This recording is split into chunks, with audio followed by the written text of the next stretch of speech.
What's happening, guys? Rob Wilson here. It's Money Monday, the show where we talk about the important things from the past week that you need to know about your money. Now, generally, I'm happy for the month of May to get here because it's the month that I celebrate my birthday. But this year, I'm happy to see May make its way on out of here. May was not a good month for the stock market, as both the Dow Jones and the S&P were both down 6% during last month.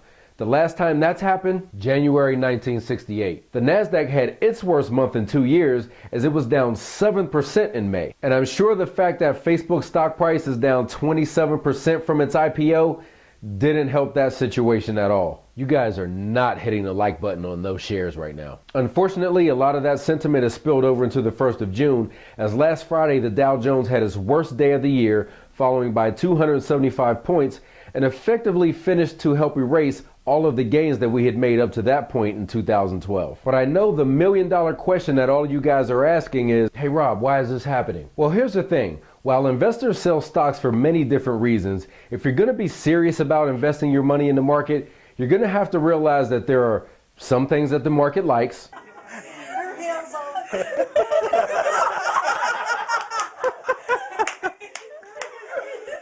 And there are some things that it doesn't like.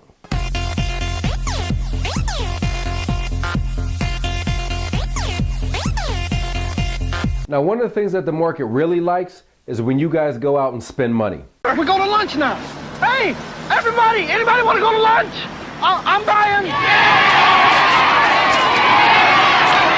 Because obviously that's good for business, and ultimately that's good for your investments in those businesses. One of the things that the market doesn't like very much is when people aren't working, because it's not going to be that easy for those guys to go out and spend money. So in this case, we got a very gloomy jobs report last week that said that only 69,000 jobs were added in the country last month, and the unemployment rate ticked up from 8.1 to 8.2%. Those numbers make it seem as though the economy is slowing, which is bad for business, and ultimately investors start to sell. When you add that to the fact that many U.S. companies could be affected by the financial troubles going on in Greece and Spain, you can start to understand why the market hasn't done too well over the last few weeks. It might be hard to look at your 401k statement this month. But as with most things in life, there can be a silver lining to this situation as well. If you have been saving up your money and you've been thinking about buying a house to live in or to invest in, mortgage rates are lower than they've ever been in history. Right now, you can get a 30-year mortgage for about 3.75%, and 15-year mortgages are lower than 3%. You may not see rates this low again in your lifetime. So if it's the right time in your life, the fact that the economy is still recovering could present a golden opportunity for you to go out and buy some property, because the cost of doing so is at historic lows. Plus, gas prices also plunged 5% during the month of May, which means no matter what kind of car you drive, it's a little cheaper for you to fill up that tank. The bottom line here, though, is that if you're going to be serious about investing your money in the market, you've got to pay attention to economic indicators, not only here at home, but also abroad. But moving on to our next topic, when the stock market and the economy don't seem to be acting the way you want them to, sometimes you have to just take things into your own hands. Now, I know there are a lot of you guys out there that have some great ideas, but you've just been sitting on them for a number of years. Yeah, that's right. I'm talking to you. And one of the most popular excuses for not starting your company is, I don't have enough money to do that. Well, if this is you, you have got to check out a website called Kickstarter. Kickstarter is a crowdfunding website that works a lot like Groupon. You can post a project with a specific amount of money that you want to raise, and if you get enough support and you reach your goal, everyone's credit card is charged, and if you don't reach your goal, no one's credit card is charged. This enables you to go directly to the people that might buy your product, and there have been some projects with some really mind-blowing results on Kickstarter. Take artist Amanda Palmer, for example. She raised $1.2 million on Kickstarter to help fund her new album. Hello, I am Amanda Palmer. I just hit $1 million on Kickstarter. There are 21,000 people backing my record, and I'm now going to freak out. Or take the video game makers from Double Fine. They raised $3.3 million to come out with a new adventure game. Or if you think you have a really big idea, then you could follow in the footsteps of the guys that invented the Pebble smartwatch. These guys raised an astounding $10.2 million to start production of their product. So what Kickstarter allows you to do is to cut out the excuses and cut out the middleman. You no longer have to wait for a bank or a venture capital company to believe in your idea.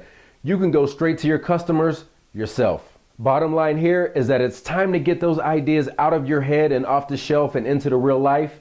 And there are fantastic tools out there to help you do so. So guys, for our last topic of the day, I not only want to see you guys make money, but I want to help you save. So I thought you'd be interested in this little news tidbit. If you've been thinking about getting an iPhone but wanted to stay away from the high talk and data plans, you may be able to get an iPhone now for as low as $55 a month. Cricket Wireless recently announced that they're going to begin selling the iPhone on June 22nd with unlimited talk, text, and data plans for $55 a month. Now the catch here is that you do have to buy the equipment at full price, so you're going to be looking at $400 or $500 for your iPhone. But if you were going to purchase a similar plan on another carrier, you'd be paying about $110 on Sprint, $120 on Verizon, $130 on AT&T. So that means at $55, the phone is going to pay for itself in a matter of months. And don't hit me with these thoughts that you think it's unfashionable to be with a prepaid wireless company.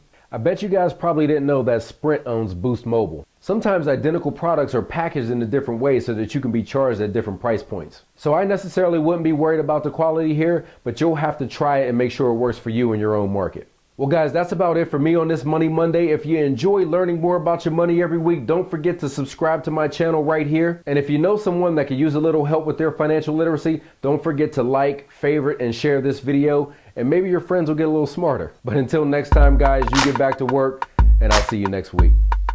Starting with JP Morgan Chase. Now those of you who are customers of JP Morgan Chase may be a little uneasy this week after the company's CEO Jamie Dimon released a statement saying that the company suffered a $2 billion loss, that's billion with a B.